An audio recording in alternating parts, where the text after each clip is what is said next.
শুনতে থাকুন।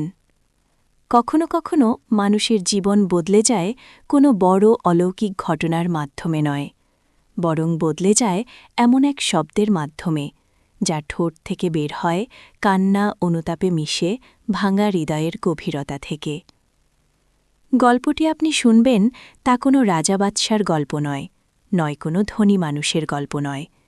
এটি এক ভাঙা মানুষের গল্প, মানুষের গল্প যার কাছে হারানোর মতো আর কিছুই বাকি ছিল না, কিন্তু ছিল একটি আমল, একটি মাত্র আমল, আর সেই ইস্তেগফারই তার জীবনে এমন দরজা খুলে দিল যা কল্পনারও বাইরে। গ্রামের ওই প্রান্তে পুরনো কাঁচা রাস্তার ধারে ভাঙাচোরা একটি টিনের ঘরে বাস করত আব্দুল হাকিম নামের এক মানুষ। তার ঘরটি দেখলে মনে হতো যেন বহু বছর ধরে সেখানে আশ্রয় নিয়েছে। টিনের চাল ফুটো, বৃষ্টির রাতে ঘরের ভেতর টুপটাপ পানি পড়ে, মেঝের মাটি ভিজে কাদা হয়ে যেত, দেয়ালের কোণায় জমে থাকত স্যাঁতস্যাঁতে গন্ধ। অথচ এই ঘরেই থাকত সে, তার অসুস্থ স্ত্রী রহিমা আর একমাত্র ছোট মেয়ে মরিয়ম। একসময় আব্দুল হাকিম খুব কর্মঠ মানুষ ছিল।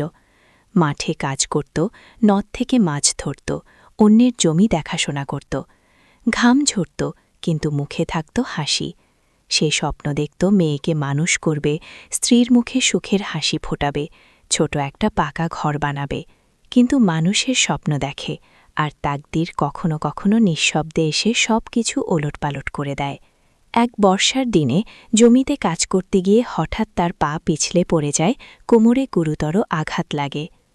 ভেবেছিল কয়েকদিন বিশ্রাম নিলেই ঠিক হয়ে যাবে, কিন্তু দিন যেতে লাগল, ব্যথা কমল না, বরং এমন হল যে আগের মতো ভারী কাজ আর সে করতে পারে না।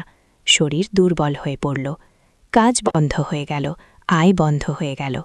আর যখন আয় বন্ধ হয়ে যায়, তখন সংসারে হাঁড়িতে শুধু ভাত কমে না, মানুষের সম্মানও কমতে থাকে। মানুষের কণ্ঠ নরম হয়ে যায়, চোখের ভেতরও জমতে থাকে একরাশ লজ্জা। রহিমা তখন থেকেই কাশত, প্রথমে সামান্য, পরে বেশি। তারপর রাতের গভীরে তার কাশি এমনভাবে বুক ফুঁড়ে উঠত, যেন প্রতিটি কাশির সঙ্গে বুকের ভেতরকার কষ্ট ছিঁড়ে বেরিয়ে আসছে। ওষুধ কেনার টাকা ছিল না। ফার্মেসি থেকে বাকিতে দু-একবার ওষুধ আনা গেলেও সবসময় তো আর কেউ ধার দেয় না। দোকানদারের চোখও একসময় বদলে যায়, সহানুভূতির জায়গায় এসে বসে বিরক্তি। আর ছোট মরিয়ন, তার বয়স ছিল মাত্র ৮, কিন্তু তার চোখের ভেতর ছিল অকাল বড় হয়ে যাওয়া শিশুর নীরবতা। সে বুঝত তাদের ঘরে অভাব আছে, বুঝত মা অসুস্থ, বাবা কাজ করতে পারে না, তাই সে চুপচাপ হয়ে গেছে, আবদার করত না। অন্য বাচ্চারা মিষ্টি চাইত, ফিতা চাইত, খেলনা চাইত, মরিয়ম শুধু বাবার আঙুল শক্ত করে ধরে থাকত। কখনো খুব ইচ্ছে হলে দূর থেকে তাকিয়ে থাকত, তারপর নিজের চোখ সরিয়ে নিত। সরিয়ে নেওয়ার দুঃখটাই কষ্ট দিত আব্দুল হাকিমকে। এক রাতে খুব বৃষ্টি পড়ছিল, আকাশে বিদ্যুৎ চমকাচ্ছিল, টিনের চালের অসংখ্য ছিদ্র দিয়ে পানি পড়ছিল। ঘরের নানা জায়গায় রহিমা কাঁথা গায়ে দিয়ে কাশছিল, মরিয়ম কোণে গুটিসুটি মেরে বসেছিল, আর আব্দুল হাকিম অন্ধকারে বসেছিল মাথা নিচু করে। তার সামনে একটি পুরনো প্লাস্টিকের বাটি, যাতে ফোঁটা ফোঁটা পানি পড়ে শব্দ তুলছিল। সেই শব্দে তার বুকের ভেতরটা কেমন জানি ভেঙে যাচ্ছিল। সে সেদিন প্রথমবারের মতো মনে মনে বলেছিল, হে আল্লাহ, আমি কি এতই দূরে সরে গেছি আপনার কাছ থেকে? তার জীবনে নামাজ ছিল, কিন্তু অবহেলায়, দোয়া ছিল, কিন্তু তাড়াহুড়োয়, আল্লাহকে ডাকত, কিন্তু শুধু বিপদ এলে।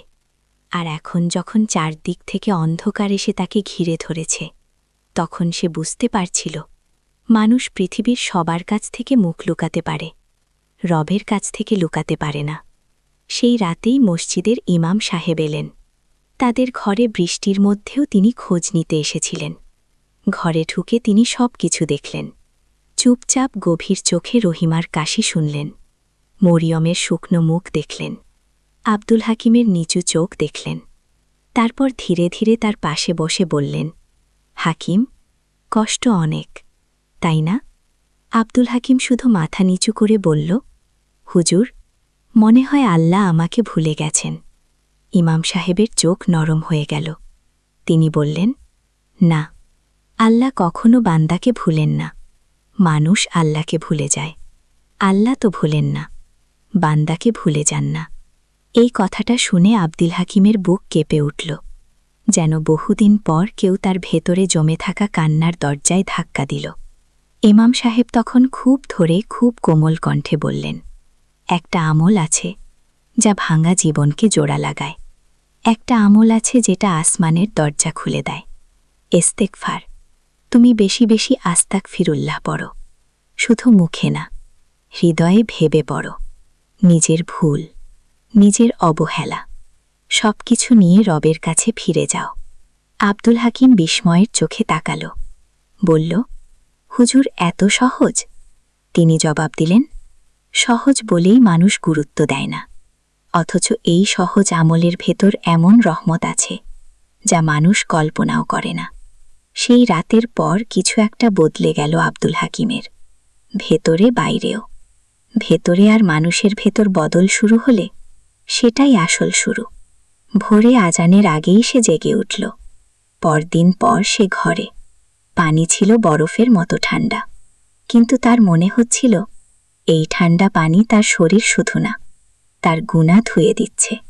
সিজদায় গিয়ে কাঁদল, অনেক দিনের জমে থাকা কান্না, সম্বরণ লজ্জা, মাথা কাঁপতে থাকা কান্না। তারপর ফিসফিস করে বলল, আস্তাগফিরুল্লাহ, আস্তাগফিরুল্লাহ। প্রথম দিন সে 100 বার পড়ল, দ্বিতীয় দিন 200 বার, তৃতীয় দিন থেকে সে হিসাব হারিয়ে ফেলল। হাঁটতে হাঁটতে, বসতে বসতে, আকাশের দিকে তাকিয়ে, মাটির দিকে তাকিয়ে, স্ত্রীর কাশির শব্দ শুনে, মেয়ের মুখের দিকে তাকিয়ে সে শুধু পড়ত, আস্তাগফিরুল্লাহ। রহিমা অবাক হয়ে বলল, তুমি সারাক্ষণ কি পড়ো? আব্দুল হাকিম হাসত, বলতো, ফেরার পথ খুঁজি। এই একটি কথায় রহিমার চোখ ঠিজে উঠল। ধীরে ধীরে গ্রামের মানুষও খেয়াল করতে লাগল হাকিম বদলে গেছে। আগের মতো হতাশ মুখে বসে থাকে না, খুব কম কথা বলে, কিন্তু মুখে এক ধরনের প্রশান্তি এসেছে। কষ্ট তো আছে, কিন্তু কষ্টের নিচে যেন আরেকটা আলো জ্বলতে শুরু করেছে। তবু দুনিয়ার পরীক্ষা কি এত তাড়াতাড়ি শেষ হয়? একদিন বিকেলে মরিয়ম খুব জ্বরে পড়ল, তার ছোট শরীর পুড়ে যাচ্ছিল। রহিমা কাঁপা গলায় বলল, ওকে ডাক্তার দেখাতে হবে, কিন্তু ঘরে টাকা নেই, একটাও না। আব্দুল হাকিম তখন কোণে রাখা পুরনো কাঠের বাক্স খুলে দেখল, কিছুই নেই। এক টুকরো শুকনো কাপড়, কয়েকটি পুরনো কাগজ, আর বিয়ের সময়কার রহিমার একটি ভাঙা কাঁচের চুড়ি। সে চুড়িটা হাতে নিয়ে কিছুক্ষণ চুপ করে রইল, তারপর তার চোখ বেয়ে পানি গড়িয়ে পড়ল। সেদিন সন্ধ্যায় মসজিদ থেকে ফিরে এসে উঠানে বসে রইল। লালচে আলো মুছে যাচ্ছে, পাখিরা বাসায় ফিরেছে, দূরে কোথাও ধোঁয়া উঠছে। আর তার বুকের ভেতর একটাই প্রশ্ন, হে আল্লাহ, আমি কি সত্যিই আপনার দিকে ফিরেছি, নাকি এ আমার কল্পনা? তার ঠোঁট কাঁপছিল, সে আবারও পড়ছিল, আস্তাগফিরুল্লাহ, আস্তাগফিরুল্লাহ। ঠিক তখনই গ্রামের রাস্তার দিক থেকে একটি অপরিচিত মানুষের ছায়া তাদের ভাঙা ঘরের সামনে এসে থামল। আব্দুল হাকিম মাথা তুলে তাকাল। লোকটির হাতে ছিল একটি কাপড়ে মোড়ানো থলে, আর তার চোখে ছিল এমন এক দৃষ্টি যেন সে অনেক দূর থেকে খুব নির্দিষ্ট কোনো কাজেই এই ঘরটির খোঁজ করে এসেছে। লোকটি কিছুক্ষণ দাঁড়িয়ে রইল, যেন নিশ্চিত হতে চাইছে এই ভাঙা টিনের ঘরটাই কি তার খোঁজের ঠিকানা। তারপর ধীরে ধীরে এগিয়ে এসে ডাকল, এখানে কি আব্দুল হাকিম থাকেন? আব্দুল হাকিম উঠে দাঁড়াল, ক্লান্তি কিন্তু কণ্ঠে ছিল ভদ্রতা। জি, আমি হাকিম, আপনি? লোকটি একটু নিঃশ্বাস নিল, বলল, আমি দূরের গ্রাম থেকে এসেছি, আপনার কাছে একটা জিনিস পৌঁছে দিতে বলা হয়েছে। হাকিম অবাক হয়ে তাকিয়ে রইল, আমার কাছে? কে পাঠিয়েছে? লোকটি মাথা নেড়ে বলল, আমি ঠিক জানি না, আমাকে শুধু এই নাম আর এই ঘর আর বলা হয়েছে দেরি করা যাবে না। লোকটি সাদা কাপড়ে মোড়া থলেটা এগিয়ে দিল। হাকিম থলেটা হাতে নিল, হাত কাঁপছিল। তার মনে হচ্ছিল এর ভেতরে কি আছে তা জানার আগেই তার বুকের ভেতর কেঁপে উঠছে। সে ঘরে এসে কাপড় খুলল, ভেতরে ছিল কিছু টাকা আর বেশ কিছু সোনার মুদ্রা। সে বিশ্বাস করতে পারছিল না। সে আবার গুনল, তারপর আবার। এত টাকা সে একসাথে কোনোদিন দেখেনি। তার ঠোঁট কাঁপতে লাগল। এটা কে দিল? লোকটি বলল, আমি শুধু বাহক, যিনি দিয়েছেন তিনি বলেছেন এই টাকাটা এমন একজনের জন্য যে বেশি আল্লাহর কাছে ফিরে যান। এই কথাটা শুনে আব্দুল হাকিম যেন নিঃশ্বাস নিতে ভুলে গেল। তার চোখে পানি চলে এলো। ঠোঁট কাঁপতে কাঁপতে সে শুধু বলতে পারল, আস্তাগফিরুল্লাহ। লোকটি আর কিছু না বলে যেমন নিঃশব্দে এসেছিল তেমনই নিঃশব্দে চলে গেল। সেই রাতে বহুদিন পর রহিমার জন্য ওষুধ কেনা হলো। মরিয়মকে ডাক্তার দেখানো হলো। তার জ্বর কমতে শুরু করল। ঘরে যেন একটুখানি স্বস্তির বাতাস ঢুকল। কিন্তু আব্দুল হাকিমের ভেতরে যা ঘটছিল তা আরও গভীর। সে বুঝতে পারছিল এটা কেবল টাকা না, এটা যেন এক উত্তর, তার কান্নার উত্তর, তার ইস্তেগফারের উত্তর। সে সিজদায় গেল, দীর্ঘ সিজদা। কাঁদতে কাঁদতে বলল, হে আল্লাহ, আমি তো কিছুই না, আপনি কেন আমাকে এত দিচ্ছেন? তার কণ্ঠ ভেঙে যাচ্ছিল। পরদিন থেকে তার ইস্তেগফার আরও বেড়ে গেল।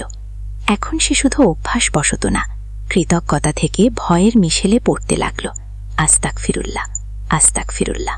সপ্তাহ যায়, রহিমার কাশি কিছুটা কমে আসে। মরিয়ম আবার উঠানে খেলতে শুরু করে। মাঝে মাঝে তার হাসির শব্দ শোনা যায়। সেই হাসি শুনে আব্দুল হাকিমের বুক ভরে ওঠে। একদিন বিকেলে সে মসজিদে বসে ইমাম সাহেবের পাশে এসে বসলে বললেন, কেমন আছো এখন? হাকিম চোখ নামিয়ে বলল, হুজুর, আল্লাহ আমার দিকে তাকিয়েছেন মনে হয়। ইমাম সাহেব মৃদু হাসলেন, বললেন, তিনি সবসময়ই তাকিয়ে থাকেন। আমরা কখনো বুঝি, কখনো বুঝি না। হাকিম কিছুক্ষণ চুপ থেকে বলল, হুজুর, সেই টাকাটা কে দিয়ে গেছে? বলেছে যিনি বেশি আল্লাহর কাছে ফিরে যান তার জন্য।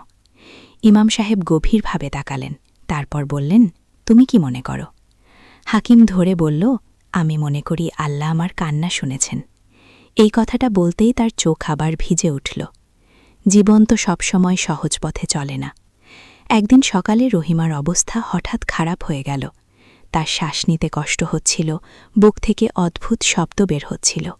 সে কাঁপতে কাঁপতে বলল, হাকিম, আমার মনে হয় আমি বাঁচব না। এই কথাটা শুনে আব্দুল হাকিমের বুক চিরে গেল। সে তাড়াতাড়ি তাকে ধরে বলল, এমন কথা বলো না, আল্লাহ আছেন। কিন্তু তার নিজের কণ্ঠও ভেঙে আসছিল। সে দৌড়ে গেল পাশের গ্রামে ডাক্তার আনতে। অনেক কষ্টে একজন ডাক্তার রাজি হলেন। টাকা দিতে হলো বেশ কিছু। আগের টাকার একটা বড় অংশ চলে গেল। ডাক্তার এসে দেখে বলল, অবস্থা ভালো না, অনেক দিনের অসুখ, দ্রুত শহরে নিয়ে যেতে হবে। শহর মানে অনেক দূর, অনেক টাকা, অনেক ব্যবস্থা। আব্দুল হাকিমের মাথা ঘুরে উঠল। সে আবার সেই পুরনো জায়গায় এসে অসহায়তার জায়গায় বসেছিল। উঠানে আকাশে তারা, চারদিক অন্ধকার। সে ধীরে ধীরে বলল, হে আল্লাহ, আমি তো আপনার দিকে ফিরেছি, আমি তো চেষ্টা করছি, তাহলে কেন আবার এমন পরীক্ষা? তার চোখ দিয়ে পানি পড়ছিল, কিন্তু এবার তার ইস্তেগফার থামল না। আস্তাগফিরুল্লাহ, আস্তাগফিরুল্লাহ। সে কাঁদতে কাঁদতে পড়ছিল। হঠাৎ তার মনে এলো একটা কথা, ইমাম সাহেবের কথা।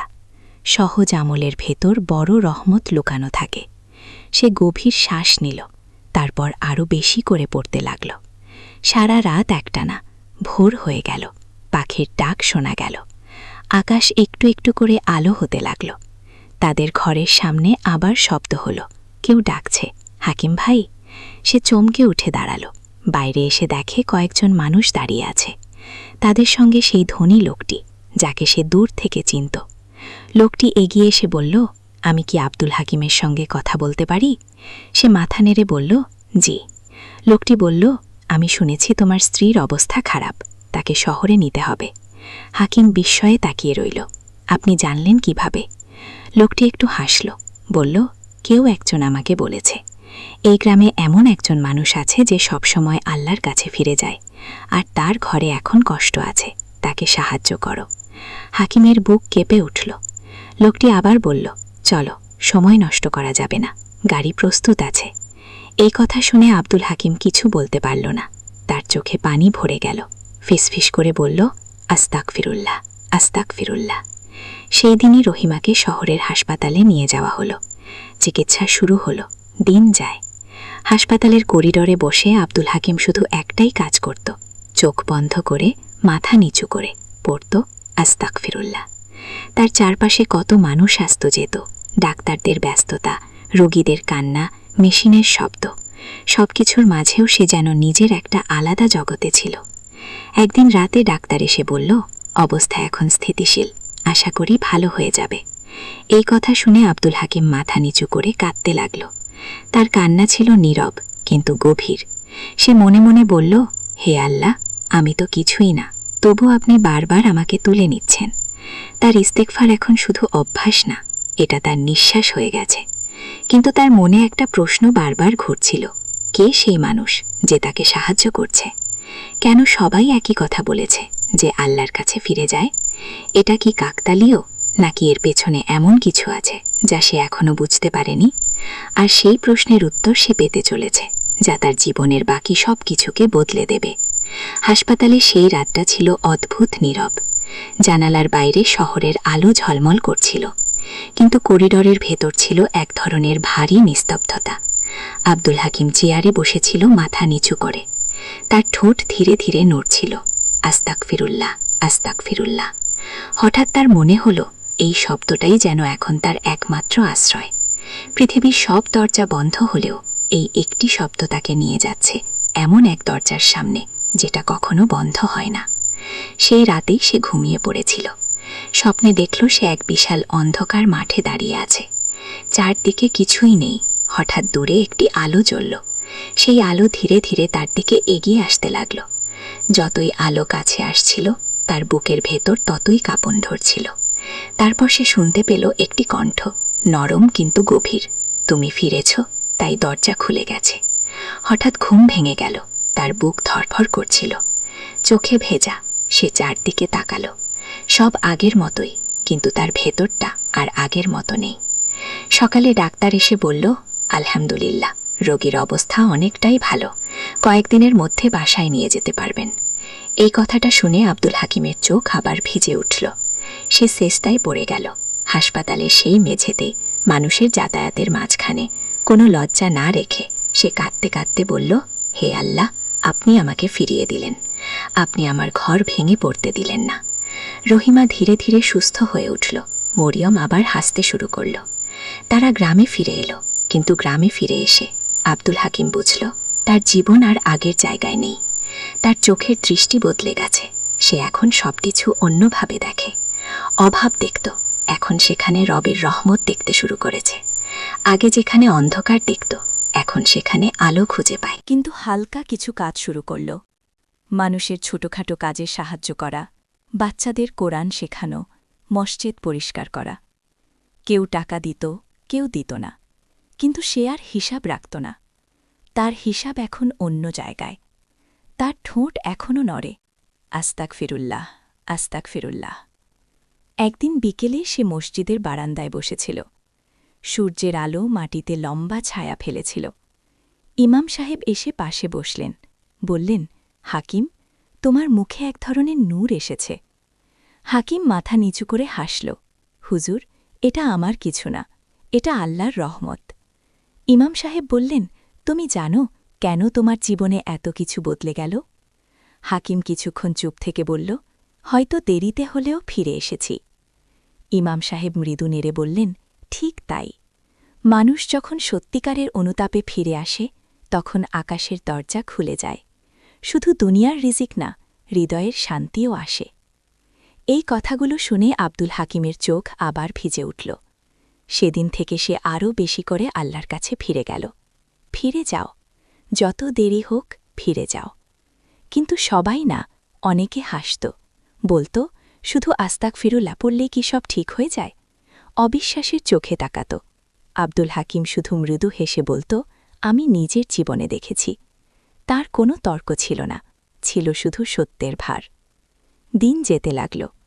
একদিন সকালে সেই প্রথম লোকটি যে টাকা নিয়ে এসেছিল আবার এলো। এবার সে একা ছিল না, তার সঙ্গে ছিল আরেকজন বৃদ্ধ মানুষ। সাদা দাড়ি, শান্ত মুখ, গভীর চোখ। বৃদ্ধ লোকটি এগিয়ে এসে বলল, তুমি কি আব্দুল হাকিম? সে মাথা নেড়ে বলল, জি। বৃদ্ধ লোকটি কিছুক্ষণ তার দিকে তাকিয়ে রইল, বলল, তুমি কি জানো কেন তোমার কাছে সাহায্য পৌঁছেছিল? হাকিম ধীরে বলল, আমি জানি না, কিন্তু আমি মনে করি এটা আল্লাহর পক্ষ থেকে ছিল। বৃদ্ধ লোকটি মৃদু হাসল, হ্যাঁ, আল্লাহর পক্ষ থেকেই। আল্লাহ তার বান্দার মাধ্যমে দেন। তারপর তিনি বললেন, একদিন আমি আমার ঘরে বসেছিলাম। হঠাৎ আমার মনে খুব জোরে একটা তাগিদ দিল। এই গ্রামে একজন মানুষ আছে যে কাঁদতে কাঁদতে আল্লাহর কাছে ফিরে যাচ্ছে, তাকে সাহায্য করো। হাকিমের শরীর কেঁপে উঠল। বৃদ্ধ লোকটি আবার বললেন, আমি তোমাকে চিনতাম না, তোমার নামও জানতাম না, কিন্তু সেই অনুভূতিটা এত প্রবল ছিল যে আমি উপেক্ষা করতে পারিনি। তারপর খোঁজ নিয়ে তোমার কাছে লোক পাঠালাম।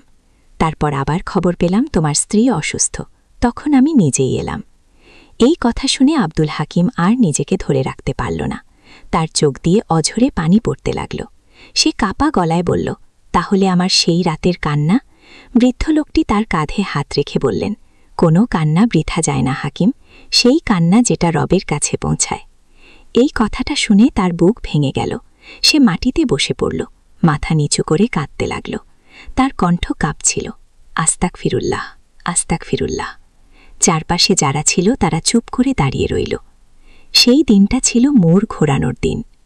আব্দুল হাকিম আর শুধু নিজের জন্য বাঁচেনি, সে মানুষকে ডাকত নরম কণ্ঠে, চোখে পানি নিয়ে, ভাই, তুমি যত গুনাহি করে থাকো, ফিরে যাও, আস্তাক ফিরুল্লাহ বলো, দেখো কেমন দরজা খুলে যায়।